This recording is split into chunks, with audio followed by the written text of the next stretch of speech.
Welcome to the latest webinar in our Engineerica Education Keynote Series. We are very pleased to be bringing you this complimentary presentation. For those of you who are new to us, Engineerica specializes in academic center management systems for higher education. You might be familiar with our software applications such as AccuTrack, Academia, or AccuCampus. I do want to give a special welcome to any Engineerica clients who are joining us today. So for those of you who are not yet clients, I just want to let you know that we are offering a complimentary summer or fall trial of our most popular center management system, Academia. This is the one that I work with personally. It's a cloud-based management system. This will give you the opportunity to use Academia for an entire semester, risk-free, to see if it helps make management of your center and data collection easier, which I can personally say it very likely will. If you're interested, you can send me an email at rachelc@engineerica.com. So we started this keynote series for our clients and our contacts who want to learn more about best practices and trends in higher education. Each month we feature a distinguished speaker to talk about hot topics in the academic support field. Next month, our speaker will be Wendy Simmerman, who will be speaking about building a long-term career in higher education. We're still working on the final details for that, and we will make an announcement through email and social media when registration opens, so be on the lookout for that. It should come up within the next week or so. So a quick introduction to myself, your MC today.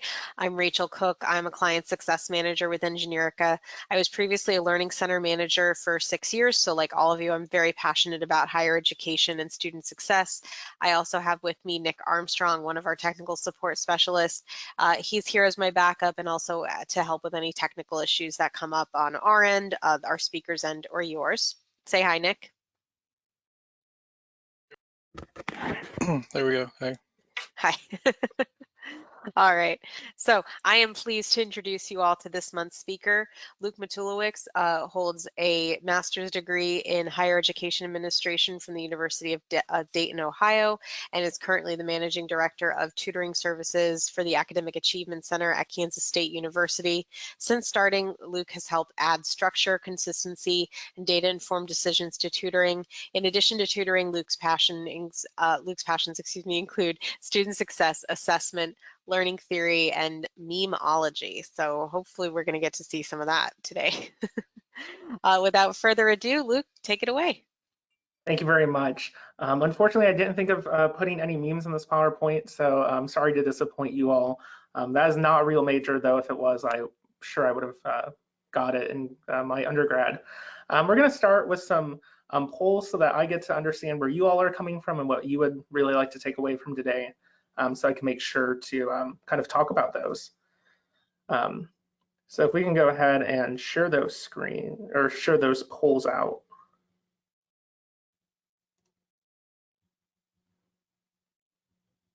Okay, so I've launched the first poll, and we are getting some responses in right now. We are seeing 75% of attendees have voted so far, 80%. And the results are pretty clear right now. So let's see, we have 88% voted. I'll give it another 10 seconds, slowing down a bit. 90%. Thank you all for participating. This is great. All right, I think I'm going to go ahead and close it if that's okay with you, Luke. It is. It looks like about half of us have embedded tutoring currently, about 11% going to soon. So that is good to know. Yep. So and then if you want to go ahead and launch the next one. Sure, absolutely. Okay. Here we go. And this one, you can feel free to check as many as apply to you.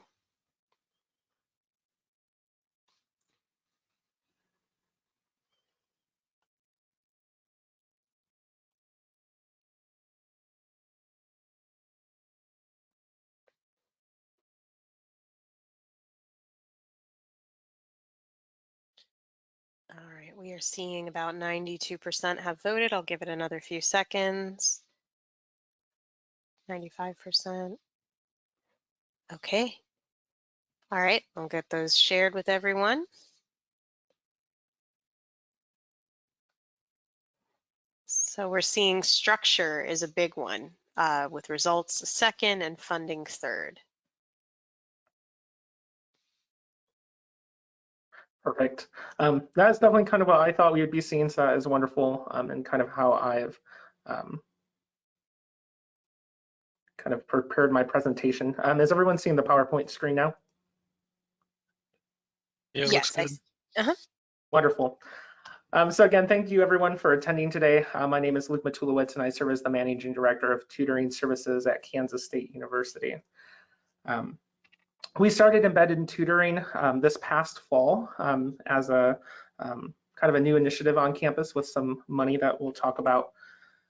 How it came about, October of 2020, a few of us were together in a room, myself, our new Vice Provost for Student Success, the Dean of the Arts and Sciences College, some division of biology instructors and professors, and then the Bio 198, which is our Introduction to Biology course for science majors, the instructional team there.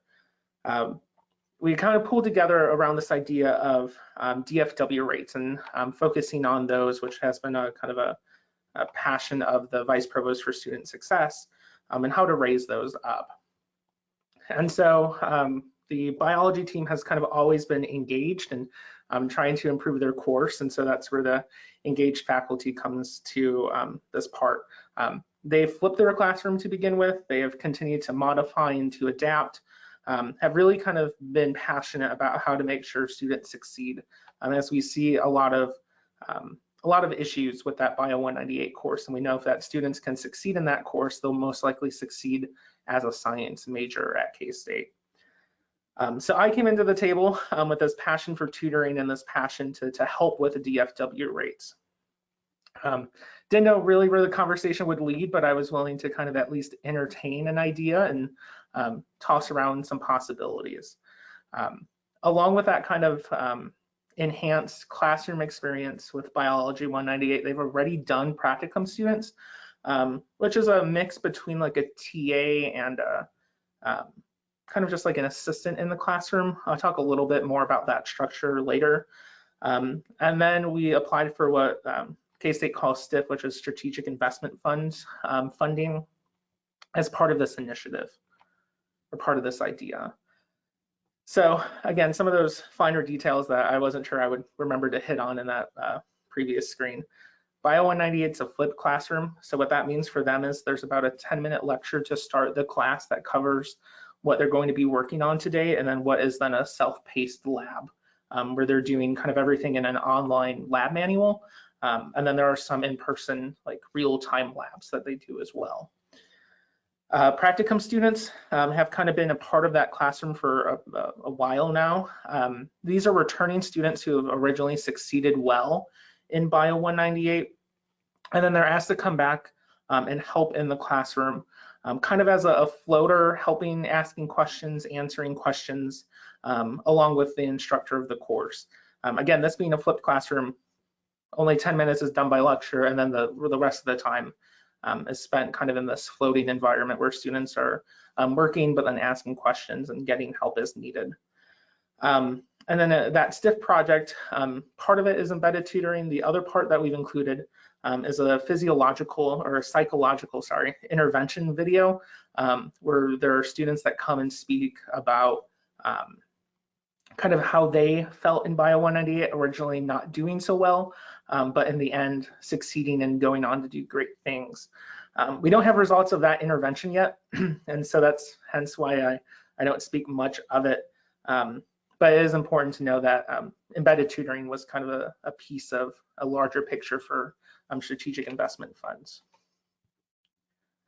So how our funding works is we have 3 years of this.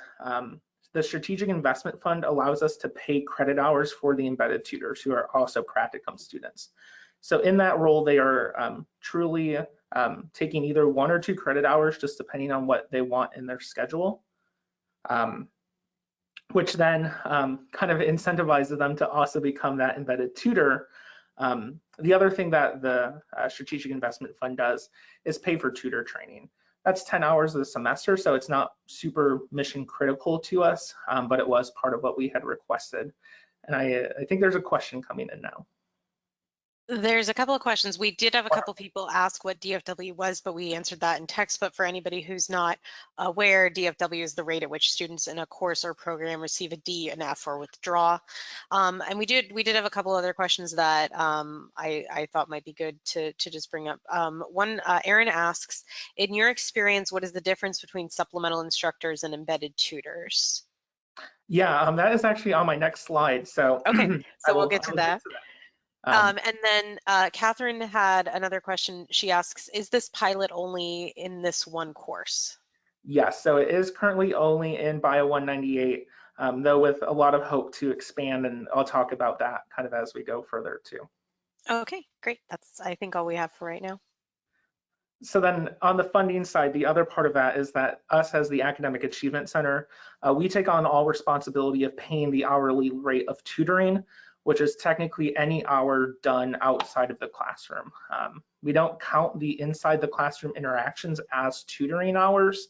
That is part of their responsibility as an embedded tutor and practicum student.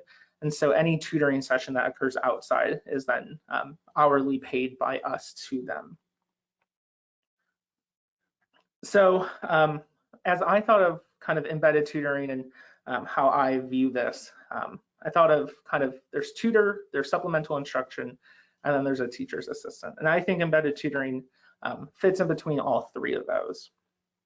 When I think the difference between tutoring and supplemental instruction, the big thing that comes to my mind is supplemental instruction has those, what I would call kind of more rigid, kind of more formal, outside the classroom structured time. We call that kind of recitation at K-State, that we don't have traditional SI. But those are, you would really view that as an additional class time outside of the traditional classroom with the professor or the head instructor of that class. Where tutoring puts the work back onto the student to come ask questions. The tutor's not doing lesson plans, they're not preparing for a whole class time of kind of studying and going over. Whereas an SI, the supplemental instruction leader, takes that responsibility to create lesson plans, questions, practice problems. And so that's where I see that difference. The difference between a tutor and a TA, tutors don't do any of the grading, they don't do any of the first time teaching. You know, they're not there to help the instructor themselves, they're there to kind of help the student. And so a focus of kind of who their boss is in that sense. And then TAs and SIs, again, it's all about that focus on the learning and not so much just the focus on kind of the first time knowledge information. So I think an embedded tutor gets to do kind of all these things together. They get to be in the classroom with an SI, like an SI leader would, which I think really builds that relationship and that bond. It puts a face to a name, and it makes the learning center, the tutoring center, not as scary as it would without knowing who or what it looks like inside. And so kind of, I'll wait for the question. It's okay. So Catherine is interested. We've had a few questions come in actually. Catherine says she's interested in seeing the tutor trainings that you all do. I don't know that we would have time to get to it today, but just to let you know that that's something that she and others potentially are interested in looking at. And then Mary Ellen wants to know if all of your tutors are students. It sounds like they are. And yes, so we are 100% peer-based tutoring center. Mm-hmm. Yeah, and William had a follow-up question to that, which was it a data or a monetary decision to use peer tutors as opposed to professional tutors? That was done long before my time. Probably both. Probably, you know, I think 10 years ago the field didn't really think of professional tutors kind of in the same realm as peer tutors. I think we saw them differently back then. And so I think that decision, we haven't re-looked at that decision anytime recently. All right. And Barack asks, but I think you kind of already answered this, have you had embedded tutors in non-flipped classes, but you've only done it for this one class? So just confirming that. And then Chrissy wants to know, what is the enrollment in this in the bio class? Yeah, so we will look at numbers here in a second too, which will kind of share the breakdown of students who are enrolled versus then students who attended, and we'll get to see kind of the results of the of students who got to come to tutoring or decided to come to tutoring. And we're getting a lot of questions. PJ wants to know how you would deal with online classes or a 2-year, or implementing this in a 2-year institution. Yeah, those are some great questions. The online component, especially if it's asynchronous, I think would be a challenge. And I would love to kind of answer that question towards the end as I think of, as I try to even answer the questions of what am I thinking further ahead. Absolutely, absolutely. And Edward wants to know, what are educational requirements for the tutors? Yeah, so our tutors have to have above a 3.0 GPA cumulative. They have to receive an A or a B in the course that they want to tutor. That is preferably taken at K-State, though there are the exceptions to, you know, the math, the biology, you know, the general courses that are often taken before getting into a 4-year program. And then just being kind of good standing with the university. Yeah, and then we've had a couple other questions come in the past minute. These might be questions you're answering later. If so, we can go back to them. But Sophia wants to know how you market for a peer tutor to become an embedded tutor. And Lori wants to know if you've had any issues with instructor buy-in. Yeah, so the instructor buy-in, I'll say that because of the way we've kind of created this from the beginning, the instructors were right there from the beginning. As I think of long-term, that is a huge question I have of how do we make sure we get the same amount of buy-in? Because the way that we've recruited embedded tutors is fully through the faculty that teach the course. As they look for practicum students, they're also looking for embedded tutors. And so it happens hand in hand. I don't think we would be able to be as beneficial or be able to kind of staff it as well if we haven't had that initial buy-in from instructors. Yeah. It also requires them to be fully invested in us and in this idea because they are inviting us into their classroom. Right. And Liz wants to know, and again, this might be something you're going to touch on later, if you have any strategies to refer at-risk students into embedded tutor sections. So actually, the great thing of this right now is all of our Bio 198 sections are embedded. It was covered all 7 sections of the course we have. So we haven't had to worry about kind of that process of advocating for a student to be in a embedded section or not. Okay. All right, and I think that's all the questions we have right now. These are good questions. I think we're gonna go ahead and give it back over to Luke. Wonderful. So as after we got STIF approving and got the green light, I started to do kind of some more of this groundwork of, okay, well, I talked about embedded tutoring briefly. I had an idea of what it was. I saw on the listserv people talking about it. I knew enough to be dangerous and to pitch the idea to others. But then it came down to, okay, well, what do we call embedded tutoring and how do we define that? So this is the formal definition we include in kind of our one-pager about what embedded tutoring is. It's when tutors attend and participate in some or all of the class sections or courses.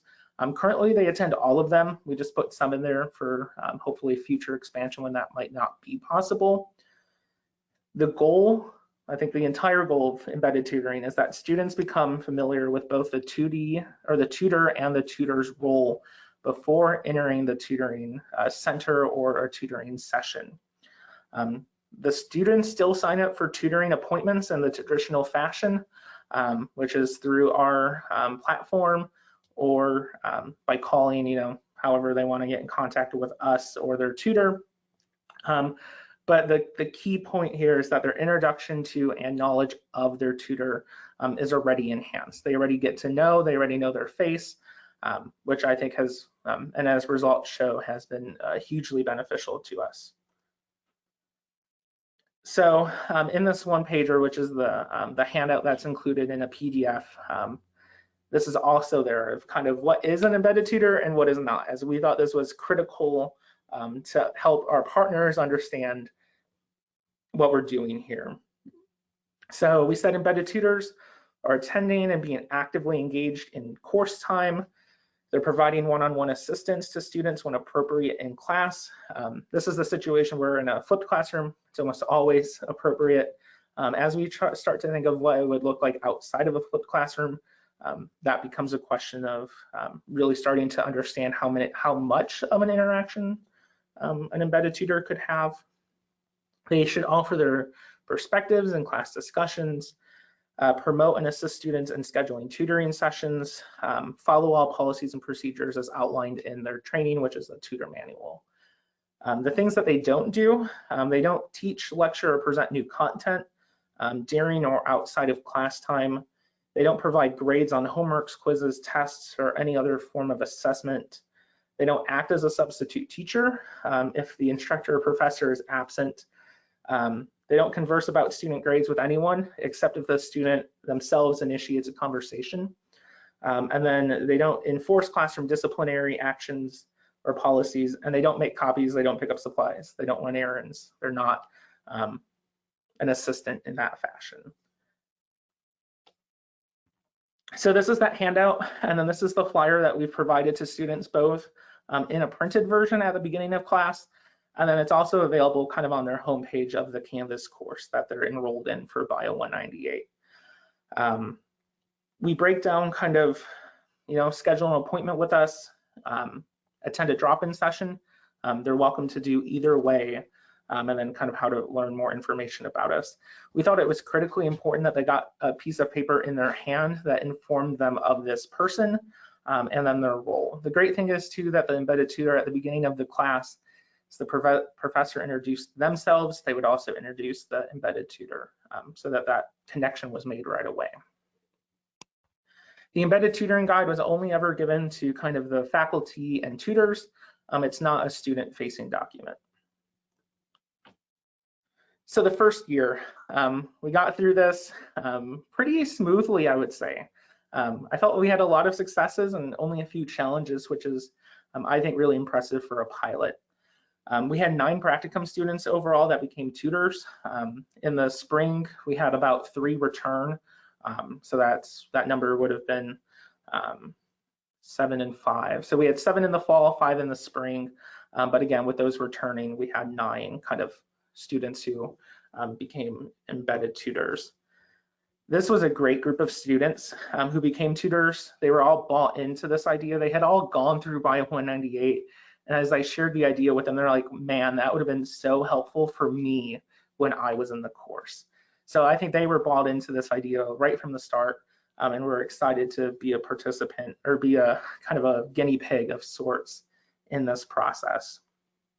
As we'll see on the next slide, we saw a huge increase of students that attended tutoring for Bio 198. That alone would have been a success for me. Thankfully, we have more data to show that it was even a bigger success.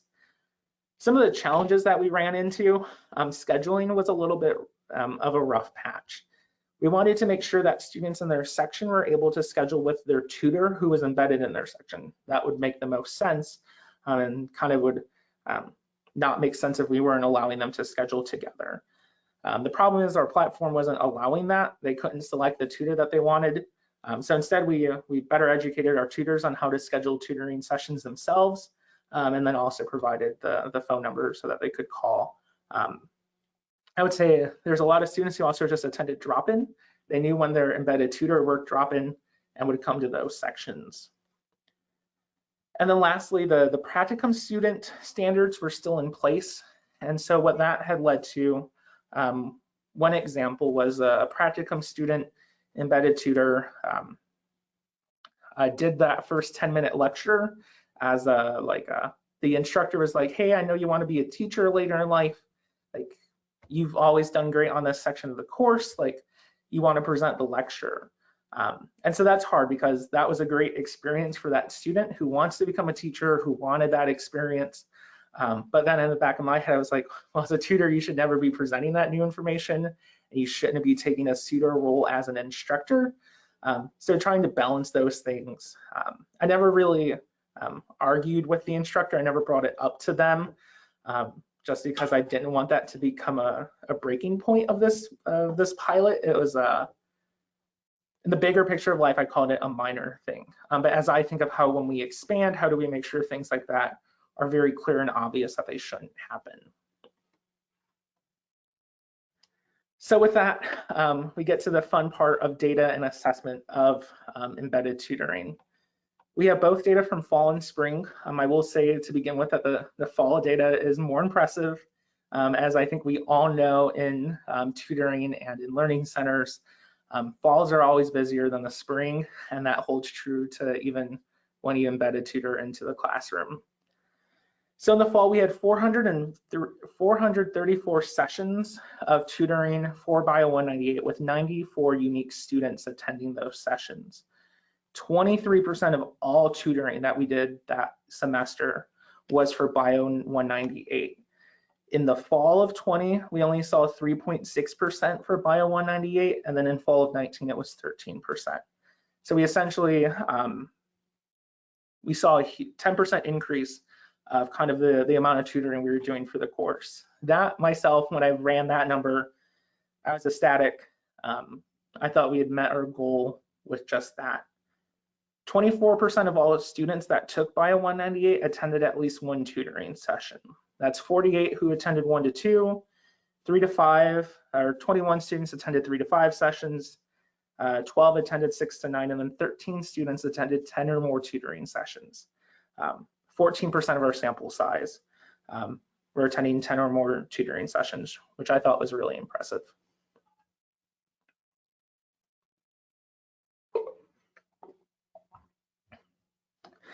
So not only did we see a huge increase on just the pure volume of tutoring we were doing, students that attended tutoring saw results at the back end.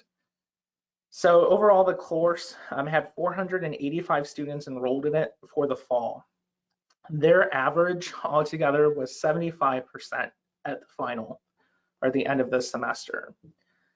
Of the students who didn't attend tutoring, their average was a 74%. Those who attended tutoring, their average was 79.9%, and almost 5%, a half a letter grade higher. K-State doesn't do half a letter grades, so that doesn't really vibe at K-State, but 5% higher is kind of how we present that. The most impressive part here, I would say, is that is statistically significant. Tutoring improved the final grade. If you look below at this breakdown of kind of how many tutoring sessions they attended, students that attended 6 to 9 had a whole letter grade higher, 10% of a final grade. 3 to 5 saw about 8%. And again, those two are also statistically significant. Attending tutoring saw higher grades. I sent this information over to the team who was working on this. So the instructors of Bio 198 and the Vice Provost for Student Success, absolutely ecstatic that this worked. There's proof of it. And you know, it's some serious proof. One of the instructors was like, hey, Luke, could you see if attending tutoring prior to the exam led to higher test scores?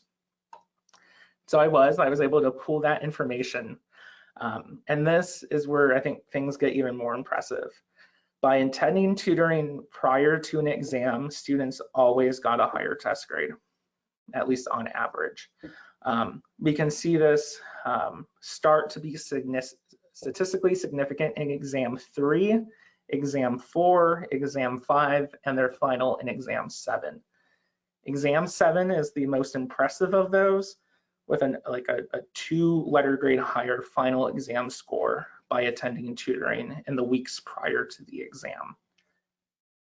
This is, I would say, some of the most impressive data I have been able to pull on tutoring, and I think is the keystone of how we move this forward. To be able to say there is some statistical proof that attending tutoring really improved test grades, I think is huge. So again, as I said, the data in the fall is much more significant and impressive than it is in the spring. But to be fair to the study, I'll share both sides. So overall, we had 8.5% of all the tutoring we did in Bio 190 or over the semester be in Bio 198, which again is double that of Spring 20. So though it's not huge, it's still compared to Spring, it's big. And then only 7.2% of students that took Bio 198 in the spring attended tutoring, which hurt to see. Like, how did we do so well in the fall in bringing in so many students, but then in the spring we didn't do that well? I don't know what the answer is. Again, I think if we knew that answer, we would probably try to apply it all over the place. Why do we always see lower numbers of tutoring in the spring than we do in the fall? Who knows? I think part of it, my personal opinion, when I think of why this happens, I think a lot of it comes down to students are probably entering the fall unsure of how prepared they are or how confident they feel. And come the spring, they've already experienced a fall semester. And so their confidence might be up. They might know better what to expect. So I think those things all play a role in kind of percentage of attending tutoring. We did see kind of the same trends, just not as statistically significant as we did in the fall. Attending tutoring did get a higher grade, and then attending more tutoring, 7 or more sessions did end up with a higher grade. 2 to 6, that grade fell. Don't really know how that happened or why that happened, but with any data, you're not always gonna be able to understand every caveat of it. Did do the same thing for test grades, and again, we saw about that same idea of by attending tutoring prior to the exam, you would see a higher test score. Again, not as statistically significant or as impressive as the fall, but there's still some data to support that it happens. Part of this is a smaller sample size, of course, too. So as I think of what's next, and the questions that were already kind of asked about this, I think were great. When I think of looking for a next partner in embedded tutoring, I start to ask the question of will, can, or does credit hour compensation matter? I don't know. I think we get tutors to tutor even without a course compensation, but then they're not also expected to be in the classroom every day or kind of every other day. I don't know that question. I don't know that answer. I'm optimistic to find out, and I'm excited to find someone willing to talk through it with me at the college who's wanting embedded tutoring in their course. The other question I have is, how will this work with a non-practicum student setting? If a professor or an instructor is not used to this already, how does that work? That same question goes to what does a non-flipped classroom look like? I have a wonderful colleague in Emporia State University who has done it in a non-flipped classroom and kind of sees a similar result. So it's out there. I'm excited to still experiment and try more. But as I look at the pilot and what we were able to do, I think there's a lot of momentum to move it forward and to try those new things and to ask those hard questions and to try the new things. So I'd be, there's the one question about what would this look like online. Again, I think it goes straight to this of like, I would love to know too. I think if it's asynchronous, the question I've been curious to is, could we just tag a student in Canvas that says this is a tutor for this course? Would that increase tutoring? That's just attending a tutoring or a class section with a tutor before an exam to say, hey, you should come see me. You know, I'm a tutor with the Academic Achievement Center. Would that improve it? I think there's so many more questions than answers right now, which is an exciting part of the field to be in. But then it also doesn't mean I get to talk so eloquently about those. I would love to continue to this and answer these questions and continue this dialogue, as I think that's where we learn most altogether. I can go back and show other slides if people have more questions specifically about those. But my thank you and questions, there we go. Thank you all so much for attending. It has been such a pleasure to answer questions and continue this conversation too. Well, yeah, we've had a lot of questions come in. I didn't want to interrupt you anymore. This is a rate that we usually don't see, so I had to adjust a little bit. But I do want to, since we still have quite a bit of time, I figure we get to as many questions as we can. Yeah, I'd love it. Okay. I purposely saved questions because you introduced me so eloquently. Embedded tutoring, I think, is still such an evolving part of the field that if I were to be called an expert, I would laugh at that and probably push back. Instead, I think we're trying new things. We're experimenting. I'd rather be called an experimenter in kind of a embedded tutoring. We got to see some results, and I'm excited to continue with it. Yeah, so I'm going to go through the questions as they came in, because that's just how they're displaying to me. So some of these may be questions that were already answered. Kendra wants to know, and I think you kind of went over this, how you measure or assess the success of the pilot. I think by seeing a huge increase on students that attended tutoring was kind of my first indicator. I thought that was the only piece of success we would see. I, in my wildest dreams, never thought we would be able to actually see higher final grades and higher test grades as a direct result of tutoring. Awesome. And Joseph says, when it comes to the actual hire, do you make the final call, and what happens if a faculty recommended candidate doesn't seem like a good fit? Yeah, so I do get to make the final decision on hiring a tutor. I've never had to have the problem of a faculty member recommending a student that wasn't fit for this position. I think since they're at such a high stake in this game of they're going to be in their classroom, they don't want a subpar or a not highly qualified student. There have been times where I've received students that were recommended to be a tutor for other courses that I don't necessarily think they meet kind of qualifications or kind of standards. But since they're not embedded, I don't think the stake is as high for faculty members. And Doug wants to know if you pay your embedded tutors differently than traditional tutors.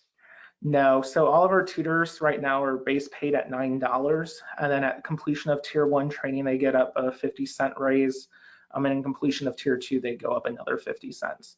And so just depending on where they are in their training level is what they get paid. Okay. And Scott is asking, if students sign up for sessions, where do tutoring sessions take place? Are they in a writing center or a support center?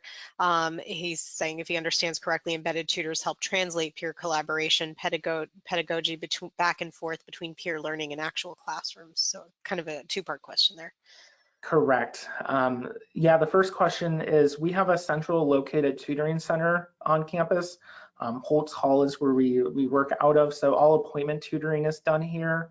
And then all of our daytime drop-in happens in the same location, Holtz Hall. We do have evening drop-in that happens in the residency hall, which is actually closer to the science building than technically Holtz Hall is. But we saw most of our tutoring through appointment and through daytime drop-in. So all of it happened here. We talked about the idea of what a location could look like in the building where Bio 198 is taught in, but we never went forward with that conversation. And Mary Ellen wants to know, do you require the students to schedule a number of drop-in appointments, or is it all student choice? Could you repeat that question? Sure. She says, do you require students to schedule a number of drop-in appointments, or is it all, I would assume, is it all the student's choice? Yeah, so students fully opted into attending tutoring for this course. There's no extra credit. There was no forcedness to it. There was no requirement to attend, which I think even further kind of emphasizes the results that students that chose to come and saw no direct, they didn't see an exam get bonus points or there was no compensation in their terms of attending tutoring. They all opted into it. On the other side of that, tutors, their schedule, I don't have a set requirement for the number of drop-in hours or appointment hours that a tutor has on their schedule. I've never had to enforce that before, but as staff numbers aren't where they need to be and kind of the after COVID world we live in now, things like that have, I think, have to start being put in place. We do drop it in 2-hour blocks, and so that has been a rigid thing that tutors have adapted to. You just can't come in to drop in for an hour. That's not going to be beneficial for you or the student. But there's no real set structure of when I hire you, you're requiring me, or I'm requiring you to work for 10 hours, 5 hours, whatever it is. I'm really kind of meeting the tutor where they are and how much they can work. Carrie asks, how do you recruit tutors to be embedded when they are not paid for class time? She says she imagines that students would be less interested in tutoring a course with additional work without additional pay, and wants to know if it was because of the practicum, students having the practice of students having pre-established buy-in. Yeah, so I think that's my big question when I think of what am I doing in the fall? My question is, what's the next class that we go into? And if we're not going to compensate per credit hour, how do we get students to buy into that? Credit hour compensation is much more expensive than it would be to pay an hourly rate. I think our credit hour rate is not $800 currently. There's probably more digits there. I know 800 off the top of my head. If you do course time, we could probably pay hourly and pay less than the credit hour. But the question in my mind also becomes, practicum students are, they have the course code. It's a thing that has happened at K-State. It feels natural here at K-State, especially in Bio 198. And so what happens do we try to replicate practicum students first and then replicate embedded tutors? Can we do them together? I don't know all the logistics there yet, but I'm excited to kind of continue forward with it. And Ed was asking, but you kind of started going over or you kind of went over this already, if there's a process you use to evaluate the effectiveness of your tutors. Yeah, so specifically the tutors themselves, we do feedback forms that students can choose to fill out after each of their tutoring sessions. And then we also do tutor observations. So our graduate assistant will observe each tutor in a tutoring session to give them feedback in areas of growth and areas that they've done really well in. And Lori wants to know, did you see any connection between the embedded tutoring and students returning for tutoring in other courses? No, and I need to look that up because that is a really important question. I will, email me that question, Lori, and I will do the data dig and I will let you know because that intrigues me beyond belief. I love data and I love numbers, and I never even thought of seeing if students that attended for Bio 198 then chose to attend for other courses. That's really a powerful question. Yeah. And Mary Ellen made this comment when you were showing some of those numbers that it looks like lower percentages for FA20. I would imagine that COVID played a role there. It did. Yeah, our staff was low, students on campus was low, everything was low. And so, yeah, it definitely played a huge role in the data shift there. Mm-hmm. And then you answered this already because it was just the one cohort, but Latanya asked, are embedded students attending face-to-face or online classes? It was face-to-face, correct? It is face-to-face. There was a section of Bio 198 online in the fall. I think they had it in the spring too. And so we offered tutoring to those students, but it was all asynchronous. There was no synchronous part of that class. So students were informed of tutoring that was available, but there was no direct embeddedness in that sense that there's a student engaged in the online version. Right. And then Catherine has a question about the course. She wants to know if Bio 198 is a first semester part of a 2-semester sequence. No, so it is it's just a 1 semester It's called Principles of Biology, but it's our foundational biology course. There's really no second part of that. Okay. Lindy asks, did you work with another office to perform the statistical analysis?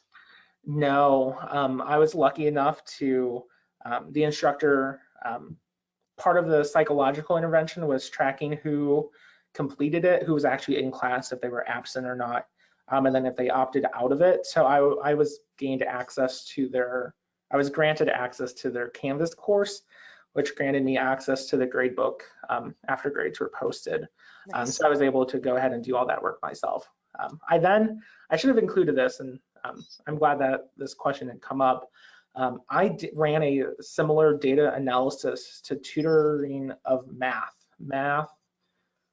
100, which is our introduction to college algebra. I ran, the same numbers to see if students that attended tutoring in that course saw kind of the same effects. We didn't embed tutors in Math 100. It was a purely opted in, they found the resource, they came to it. None of the statistics followed. There's no correlation anywhere. So that led me to because my initial question when I saw the results was, okay, maybe this is all tutoring. Maybe we just didn't ever ask the question. We never had access to a gradebook before to do the data analysis. So math was, I think, our second highest course. And so I reached out to them saying, hey, we're both numbers people. Like, can I see here's what I'm doing. Here's why I'm curious. And they granted me access to be able to do that.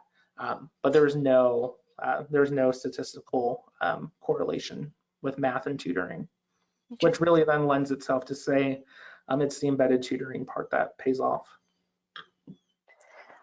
And Cynthia is asking if you could clarify, are embedded tutors paid an hourly rate and if they receive credit hour compensation?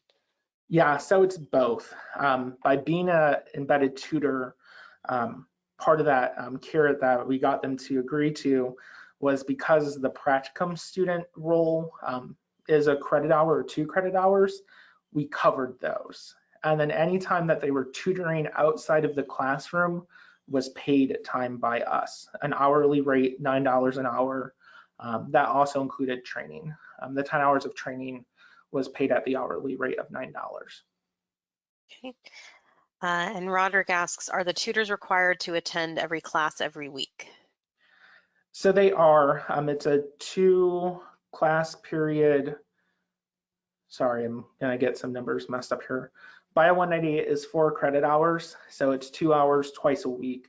And embedded tutors are required to be at both of those sessions for both 2 hours.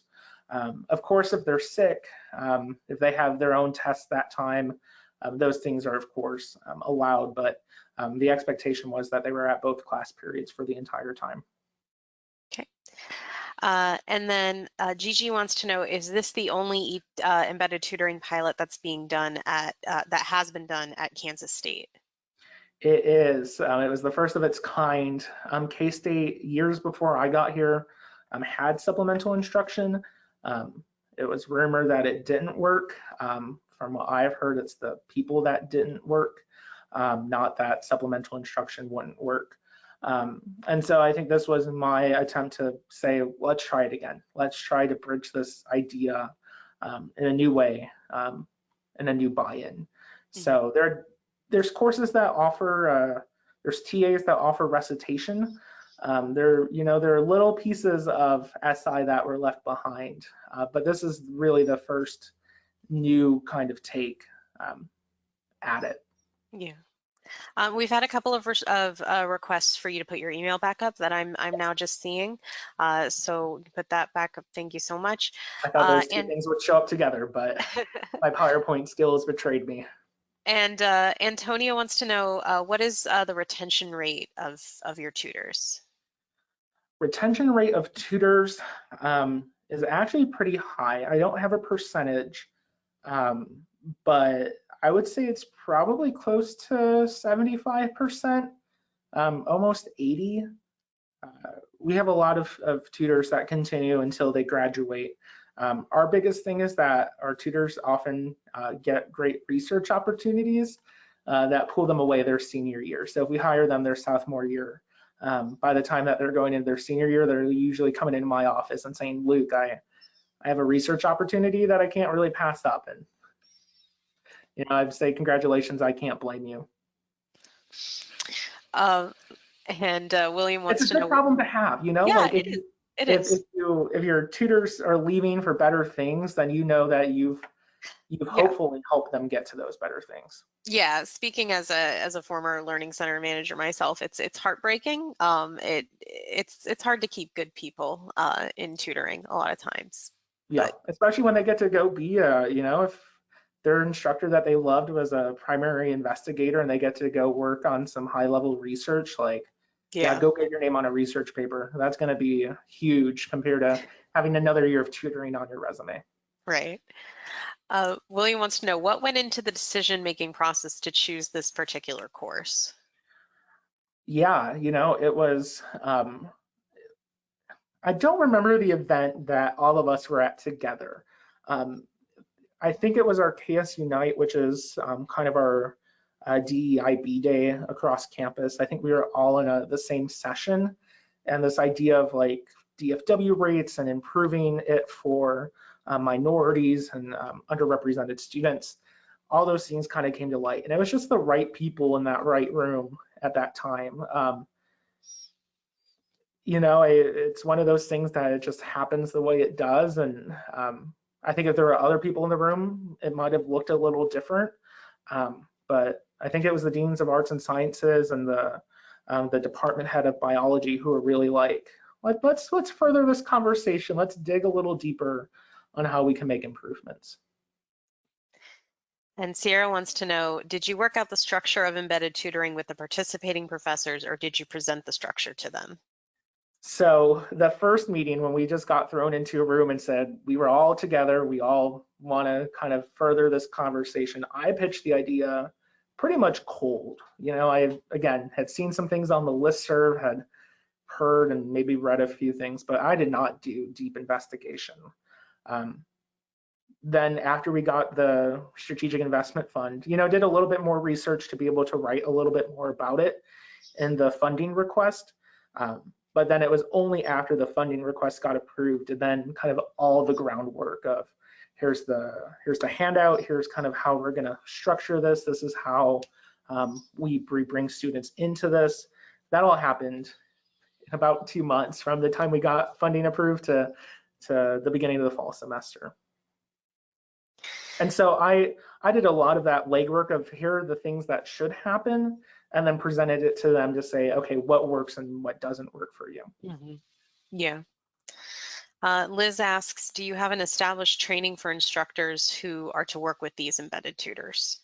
No, the one pager is what I would call our kind of training of them, which isn't training. It's a document of kind of how we work.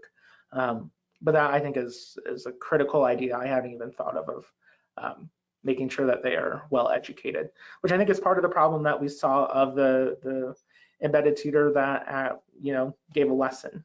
If that person was trained better, would that have happened? Maybe not. Yeah. And Waikisha asks, we are certified, or says we are certified by CRLA. Our tutors have the opportunity to earn certification, and one of the requirements is a certain number of tutoring hours. So with the embedded tutoring model, how do you calculate the number of hours they actually tutor? Waikisha, thanks so much for attending and for sharing it among the Heartland CRLA folks. That question, again, in my mind, we said that classroom engagement wasn't part of tutoring. We didn't track it. We didn't pay hourly for it. We didn't call it tutoring. We just called it their classroom component. And so as I think of when we go for certification is we would only count the hours that are actually done outside of the classroom as tutoring.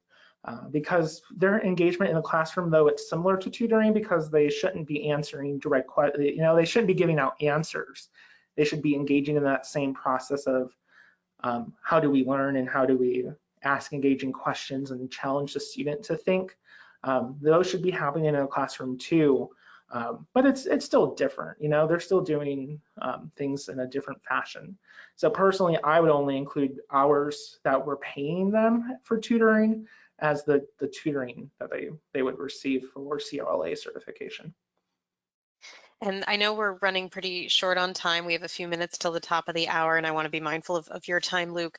I think we have time for a couple more questions, and I'd be then happy to keep going.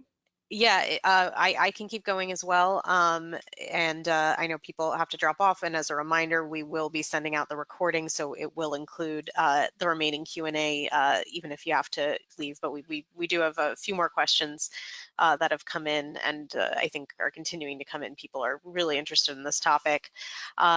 Lydia asks, she says, so embedded tutoring is somewhat a bad word at her university. It was pitched poorly by a staff member several years ago. Faculty have been skeptical of the idea ever since. So like supplemental instruction. Yeah, so her question is, how would you recommend pitching embedded tutoring in a way to improve its perception? Yeah, that is a great question.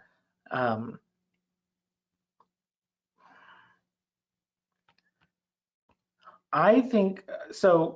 I think there's two pieces of embedded tutoring that are critical. The first one was that students are introduced to their tutor before attending the tutoring session itself. It breaks the stigma of asking for help and going to a learning center that we see exist across kind of campuses. So I think I think that is a powerful pitch to say this should get more students into our door. I think as you talk to professors, it's always important, like they're not teaching, they're not going to radically change your classroom. Like you still have all the academic freedom that you need. So I think those two. And then the other piece that I think is super important is it allows tutors to stay fresh and knowledgeable about content. Our tutors, I think, were better at tutoring because they knew what was going on in the classroom that day or the day before. And I think those both things are super powerful. You know, I think the pitch of like, we're all trying to make students succeed at college. Tutoring isn't cheating. I think that stigma exists to some professors that tutoring is unallowed help, which is a shame because like that's not it. As we think of those professors who write big research papers with their fellow colleagues, like that isn't unallowed help. We all help each other. We're all in a collaborative space. So this idea, I would pitch this idea of like, we're helping tutors be better tutors and we're helping students find resources that are beneficial to them while not really worrying. We're not breaking anything of academic, I'm blanking on the word, academic freedom. We're not changing their classroom. We're not changing the content of their teaching. We're just there as a partner to help students. I'm apologizing, my dog decided to start barking at something. Kendra wants to know, are you continuing with this for the upcoming fall semester in the same course, or are you adding additional courses? So the wonderful thing of the Strategic Investment Fund is that we are doing this for 3 years, no matter if the past semester sucked, we still had the money to go forward with it. We're guaranteed 3 years of funding. I am very hopeful that kind of through the fall semester, the idea is to really pitch and to go find the next partner to either start in the spring or in fall of 23. But in fall of 2022, we are not bringing on another partner yet. I think we were waiting to see the legitimacy of what we were doing before heavily sharing out. All right, and I know you said you can stay on, but just let me know if we need to, and I'm happy to email these questions out to you later, but I think as many as we can get to is a good thing. Julie asks, were there any comparisons on students' GPAs if they participated in embedded tutoring? Did you look at student participation in other tutoring if they participated in embedded tutoring for the bio class? So again, we looked at math data to see if students who attended tutoring in math saw higher grades than those who didn't. We didn't see any similar comparison. I have previously looked at overall GPA cumulatively before and after a semester and if that student attended tutoring or not. none of that resulted in statistical or any correlation to any degree. And so this is really that first piece of evidence that tutoring had a very good effect on grades. Everything else I've tried to look at never got anywhere close to this. Kendra asks, were tutors given exam questions or did they meet with faculty similarly to SI leaders? No, they were never given exam questions. They never knew what was going to be on a test or not, besides from their own knowledge of kind of previously taking the course. Of course, tests change, but you know what the first exam is over this, and they had that kind of knowledge, quote, institutional knowledge of the course, but they were never given prior access to exams or quizzes. And then they knew what was coming up. So they knew this week we're going over cell biology, next week we're going over, I don't know biology well enough to make this believable. So they knew the structure and they knew what was being covered, but it wasn't like they were getting inside knowledge. And Lindy asks, is there a push at KSU to use non-traditional lecture models like a flipped classroom? And after piloting embedded tutoring, is there any discussion about converting other courses to flipped classrooms or other non-traditional models? So I would say no, that there's not an intentional push, or at least a university-wide intentional push. I think higher ed in general is kind of moving that direction. But there's no program at K-State that I know of that is incentivizing or forcing that to happen. I think Bio 198 did it because they saw the field was changing in that direction and decided to try it out. And there's a section of math that's done via Studio now, and there's still sections that are done in lecture. So I think there's progress being moved in that direction, but there's no like full initiative to make that happen. Okay. Will embedded tutoring make that happen? I don't know. I'd be skeptical at best about that. Yeah. Shuji asks, have there been any issues with academic integrity as you coordinate with course faculty on the role of embedded tutors, what they can and cannot do, etc.? No. So Bio 198 is interesting because they don't have technically homework. You have to do the lab manual, but you're really doing the lab manual so that you know the course content. Like that is how you prepare yourself for the tests. So there really have never been questions about academic integrity. All their tests are Scantron, so they have a pretty strict testing schedule and regiment. So we've never had to worry about that. I always, I try to keep academic integrity in the back of my head, and how do we make sure that there's never a question of, is tutoring at the Academic Achievement Center questionable of academic integrity? And I stress that with my tutors of, if something looks like a test or feels like a test, like pause it, like pause what you're doing, like reassess the situation. Don't kind of cross those lines. And so I think it's something that's always lived in the back of my head, and thankfully we've never really had to deal with a situation like that. But it's something I try to think about pretty regularly. Mm-hmm. Yeah. So Julie asks, what is the difference between Tier 1 and Tier 2 tutors in terms of training? Yeah, so that CRLA language, the College Reading and Learning Association's tutoring certificate. Tier 1, as I describe them, our Tier 1 is heavily about how do we tutor, why do we tutor, kind of the logistics of that. Tier 2, then I call more of the history of learning. So we do things like read Plato's Allegory of the Cave and Paulo Freire's work on the banking concept of education. And so we shift from like, here's how we tutor to like, why do we tutor this way? The theory behind it is what I would call Tier 2. But it meets the quality. We don't actually have Tier 1 or Tier 2 certification through CRLA yet. but we are in line with what are required for them. Right. Flor asks, do tutors support multiple sessions? And if so, do they group sessions from different classes? So we don't break tutoring down by section, we just do by course. And so students could possibly be at the same drop-in session of students of another section, or sign up for an appointment that is with someone from a different section as well. So we only divide by course, not by section. Thankfully, since Bio 198 is a curriculum team, every section is on the same pace and on the same thing each day.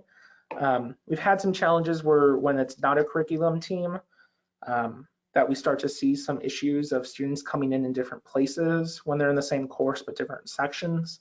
And it's something that I have continued to have to work through. And Henry wants to know more about why you chose embedded tutoring over SI and what you feel are the benefits and drawbacks. Yeah, the biggest thing was this pitch was going to be the work I did.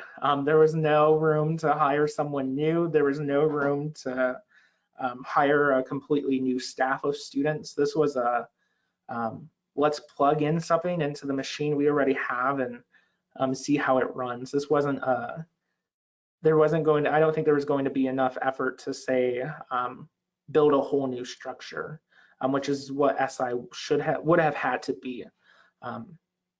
You know, embedded tutoring has that the diagram touches a lot of SI, looks, you know, feels almost SI-ish, SI light, as I think someone had called it previously. So that was kind of the thing is, I knew that we could do embedded tutoring for pretty low cost. I would feel comfortable doing that still within my job scope. And I felt like if we were to try to do SI with not a direct person to oversee it, if we were essentially half-assing it, then it would have been half-assed SI. And I think like the other questioner who said embedded tutoring had a bad reputation, I think SI carries some bad reputation at K-State too. And Catherine wants to know if any of your tutoring takes place online. Yeah, so we do still have tutoring online. This previous semester was pretty low overall compared to in-person tutoring, but I would say probably about 10% of our tutoring still occurs online. All of our drop-in is in-person only, but our appointments, we accommodate students who are in, so before COVID-19, we allowed global campus students to have online tutoring. Once COVID hit, all students were able to have online tutoring, and we're going to continue that practice, that you don't have to just be a global campus student to access online tutoring. Joseph asks, and I believe we already know the answer to this, but he asks how many courses are currently being served with this resource. We know it's just the Bio 198, but he also asks, is it just one embedded tutor per course? Yes, so one practicum student who's the embedded tutor per course section. In the fall, that might look a little different depending on schedules. You know, scheduling people is a little bit of a nightmare, but the hope is that each section has one embedded tutor. If one section doesn't, we're going to have to try to play some magicness to make that work. And Mary Ellen wants to know, have you ever used professional tutors in your center? No, not so. I started here at K-State in 2019, and we have not had professional tutors in our center. Okay. And Julie wants to know, since embedded tutors are paid for their classroom work with credit hours, do they receive a grade? And if so, is it pass, fail, or letter? And it's just a pass, fail, because they're, you know, since it's the class is there as a to show their involvement in the classroom and to, you know, block schedules. It's just a pass fail, and as long as they've attended and done their duty, which is to attend class, they pass. Mary Ellen asks, how do you plan to fund the program after the 3 years? So K-State's funding model is a kind of decentralized, so colleges get money based off of the amount of students that they enroll, and then us as tutoring serves as a service center. And so ideally in this system, we get paid for the service that we provide to colleges. As we think about that, we still get general revenue funds to kind of support our work. And then we also get student government money to pay students for working as students. So as we think of kind of large picture funding, I think what works best is that when departments also buy in. And so I think buy-in from departments often looks financial. So ideally, I would say we can take on the cost again of paying tutors. We could pay for training. And then if they're saying, okay, we'll pay for the credit hour, I think that becomes a sign and investment from both of us.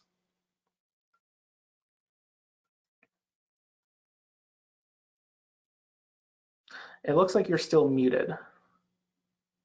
My mouse didn't click. Sally asks, if one professor is not on board, do you think it's best to arrange for an embedded tutor in that section anyway, or try to get them on board first? I would try to get them on board. Again, Bio 198 has been a blessing for the first time doing this because all of their instructors bought into it right away. Partly because I think they all trust in the curriculum team, and that is essentially who brought this on, was their curriculum team. So they're like, hey, this is what we're doing, and everyone was like, oh, that sounds great. Again, I go back to like the if we're all here to make students succeed, this is another tool to do that. Why not give it a try? Yeah, absolutely. John asks, any tricks that you would use to improve tutors' work attitudes or performance if they don't receive feedback well? Yeah, that's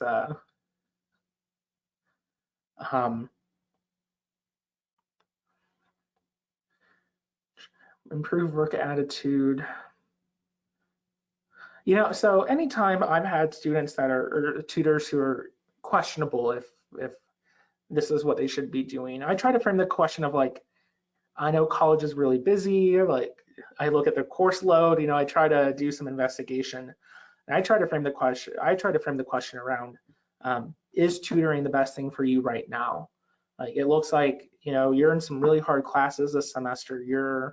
If they're heavily involved, like if they're working in a lab too, if they have 2 on-campus jobs, asking them those questions of like, how does tutoring fit into your picture currently? And how does it fit into your long-term picture? Like if you're trying to be a lab assistant and then be a tutor, but lab assistant is taking up so much of your time, like, okay, well, maybe that's what you need to devote yourself to, and let tutoring go. So I try to frame the question big picture of like student development, and not so much, I think you're a bad tutor, because I don't think it's ever that a person's a bad tutor. I think it's just the situation they're in doesn't let them flourish in the job. Yeah, I agree, definitely. We have just a few more. Austin asks, related to the breakdown of exam grades, do you think there would be a benefit to tracking the grades throughout the course and implementing the changes, such as with extra study sessions that target students who perform under a certain grade threshold on an exam? So they do, every time an exam is had, they post the grades publicly, not for each individual person. They aggregate the grades and say, here's the grade distribution of the class. And so what I had thought of and pitched to them was, well, why not show real time, here's attending tutoring's average, here's not attending tutoring's average. And the pushback was, well, like, wouldn't that just then not force students, but wouldn't that then tell students just go attend tutoring and you're gonna get a higher grade? And originally I was like, yeah, but I mean, that's kind of the point. But then as I thought about it, pause for a second, thought about this, you're right, like part of this is the students' own willingness and eagerness, or their own drive to do better. I think if we were to show all of a sudden, here's the average for tutoring, here's the average for not tutoring, then they're going to say, I'm going to go to tutoring and get a better grade, but not understand that like tutoring is actually doing work. You don't just go and sit in the drop-in room and not do anything. The tutor just doesn't give you their brain and you do better on the exam. Like it's through participation and active participation in tutoring that I think provides a better grade. So instead, we're going to, in the beginning of the fall semester, say, overall, students who have attended tutoring regularly in this course have received better grades by the end, is kind of be our pitch at the beginning of the semester, as it doesn't feel so much as like carrot chasing. You know, if you're like every couple weeks when there's an exam, if we're showing non-tutoring and tutoring, we'd be fearful of kind of that, assuming that attending tutoring without doing any of the work is what helps, which isn't true. They don't have the exam, they're not going over the exam, there's no magic to it. It's through that active participation that helps. And Carrie wants to know if your peer tutors, not your embedded tutors, introduce themselves to students in the course at any point during the semester, as her tutors are. I required that too when I was in higher ed. So do you mean, so our peer tutors can't tutor a course that they're currently in, so then I've never asked them to introduce themselves. Sorry, I think she means that they go to the courses that they can help with and introduce themselves to the students that way. Yeah, so I wish. This is kind of one of the things that I think we need to continue to work on. At the beginning of the semester, I send every department that we provide tutoring for a list of courses that we tutor. In that email, I include a flyer, I include a video that they can put on their Canvas course, and I graciously offer myself to go to their classroom or someone if I'm not available. And I think 3 times I have been asked to attend. And so I wonder if I say I would like a tutor to come to your classroom, would we see higher like buy-in by that? But it's something that just hasn't, I haven't found a foothold into it yet, but I would love that. I think that is critical, and because I would love that as a control compared to embedded tutoring. Like, does just having a tutor go into a classroom break the stigma as well as embedded tutoring does, or does it break the stigma? Would kind of be my question. Yeah, that would be a really good question too. I'm sorry you've had that pushback or that, you know, radio silence, maybe. Yeah, you know, maybe it's since it's at the bottom of the email, it doesn't get read. I don't know, but no, it's something I continue to think hard. about and try to do. Yeah. Yeah, and this is so far looks like the last question we have. William wants to know, did the students that had success in embedded tutoring use more tutoring and improve their other grades? So that is the question I think Lori had asked earlier, which I will dig into probably later today, because that is such a great question.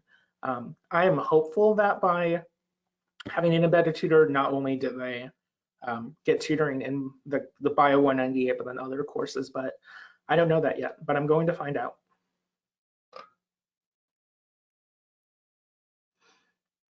Okay, great. So I think that looks like all the questions we've had. We are going to close out. Thank you to those of you who are still here. And as a reminder, if you could fill out that survey on your way out. We, on behalf of Engineerica, we really appreciate you coming today, and we hope that you found this to be a good presentation. I'm seeing a lot of compliments for you, Luke, come in, so that's awesome. And we hope to see you at our next webinar. Thank you, everyone, for coming. Thank you all so much. Bye.